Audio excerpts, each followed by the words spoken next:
Hello friends, myself Snehashish and I welcome you to Quest Academy. So हमारा आज का topic क्या है? हमारा आज का टॉपिक है evolutionary journey, origin of life to human evolution. तो चलो स्टार्ट करते हैं.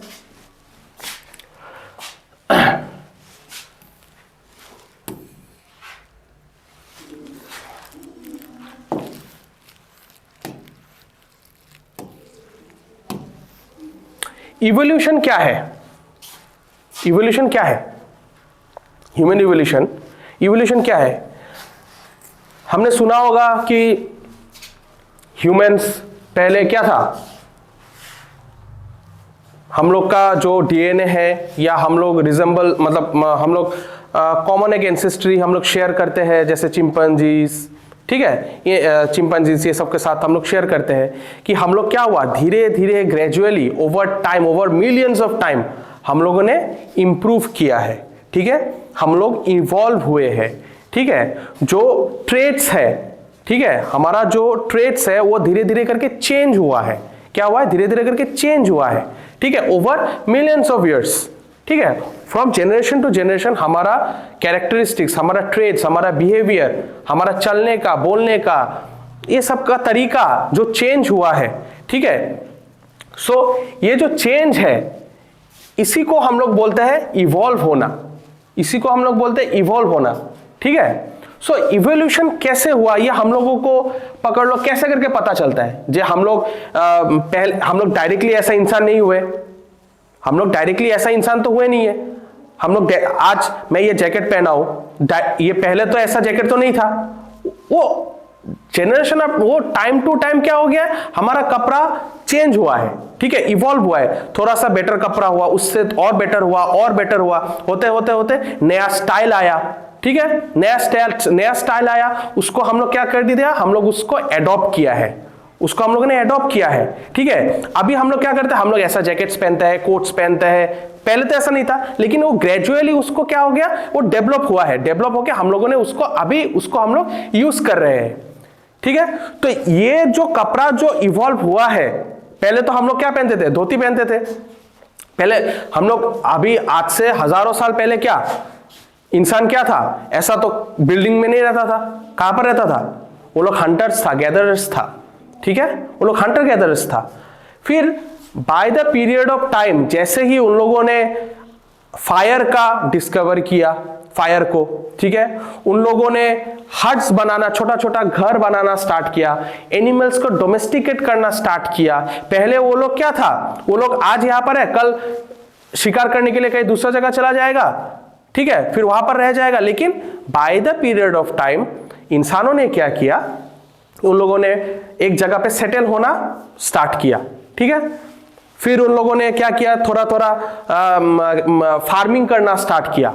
ठीक है, फिर सिर्फ वो लोग सिर्फ हंटिंग के ऊपर ही डिपेंडेंट नहीं था. अभी वो लोग क्या हो गया, अभी वो लोग एग्रीकल्चर के ऊपर भी अभी उन लोगों का नॉलेज बढ़ने लगा. अभी वो लोग ये भी समझने लगे कि अच्छा हम लोग हंटिंग से नहीं, हम लोग अभी कुछ क्रॉप्स, कुछ वेजिटेबल्स, कुछ ये सब चीजें भी हम लोग उगा सकते हैं, वो भी हम लोग खा सकते हैं.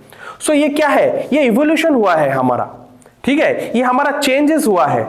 ठीक है, तो ये मैंने आपको क्या दिया, एक एग्जांपल दिया.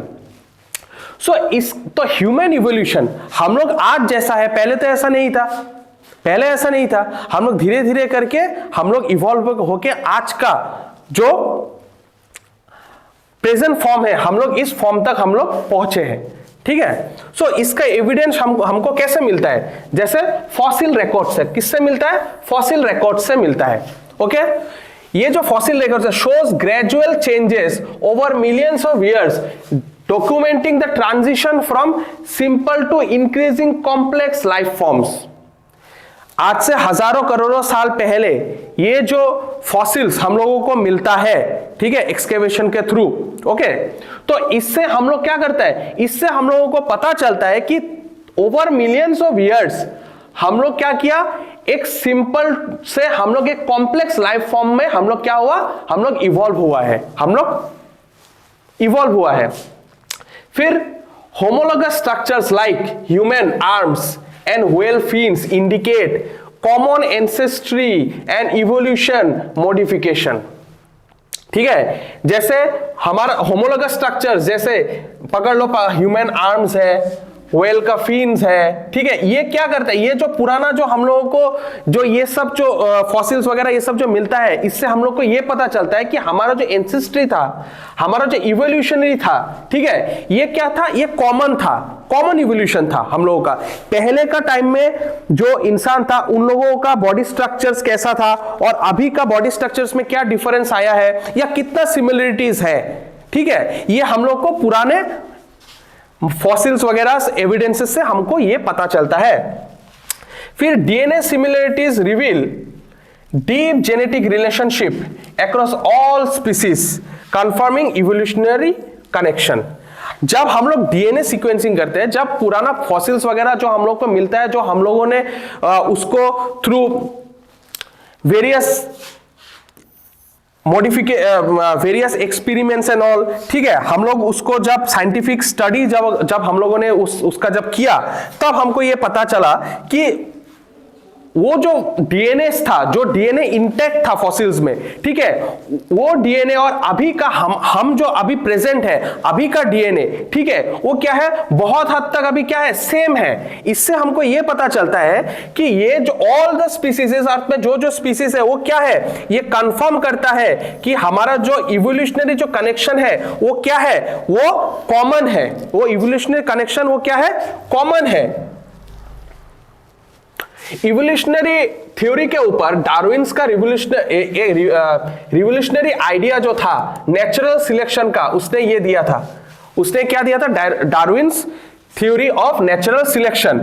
सो नेचुरल सिलेक्शन ये पब्लिश किया गया था on the origin of species in the year 1859। उसने इस बुक के थ्रू उसने ये इन द ईयर 1859 उसने ये प्रपोज किया था, ठीक है। The ground breaking concept of descent with modifications.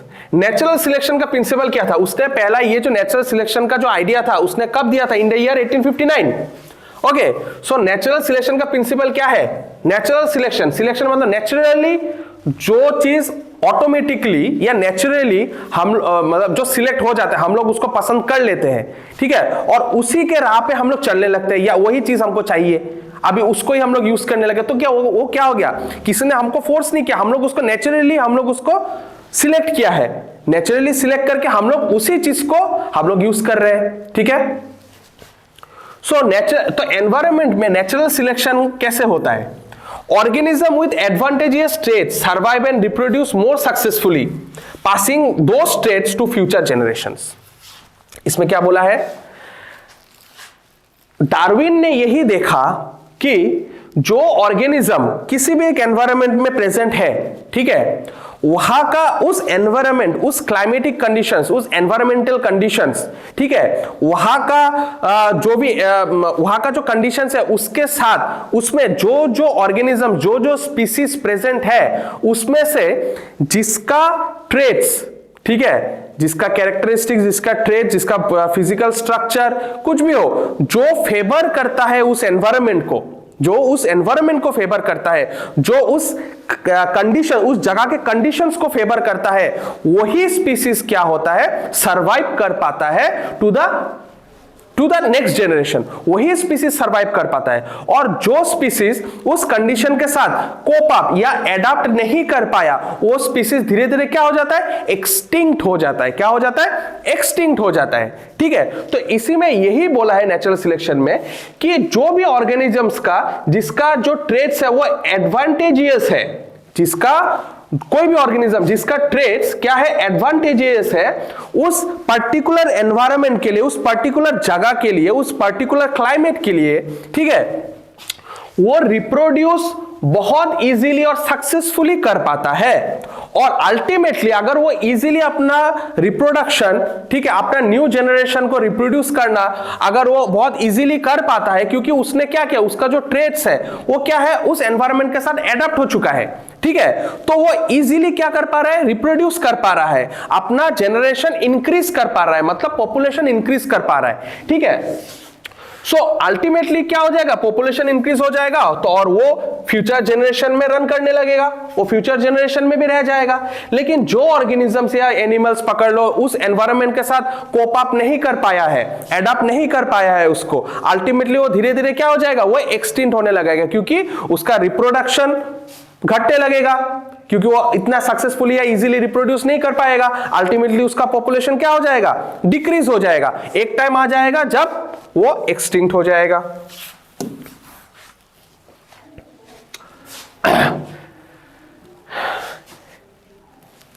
Evolution क्या मैकेनिज्म है जो कि इवोल्यूशन को बनाए रखता है या चलाए रखता है?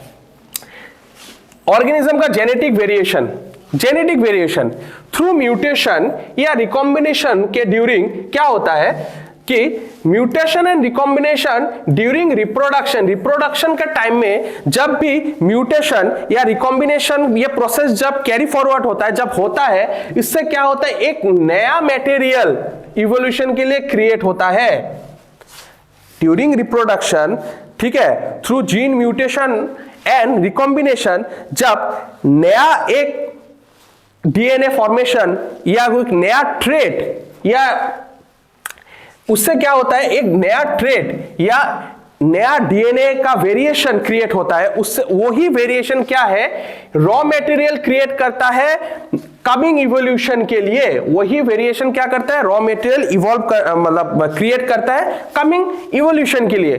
फिर natural selection, x on variation favouring traits that improve survival and reproductive success. आपको बताया था कि जो ट्रेट्स या जो वेरिएशन उस कंडीशंस को, उस कंडीशंस के साथ एडप्ट करेगा, उस कंडीशंस के साथ फेवर करेगा, अल्टीमेटली वो सरवाइव कर जाएगा, वो रह जाएगा, अल्टीमेटली वो रिप्रोड्यूस करेगा और फाइनली उसका पॉपुलेशन इंक्रीज होगा।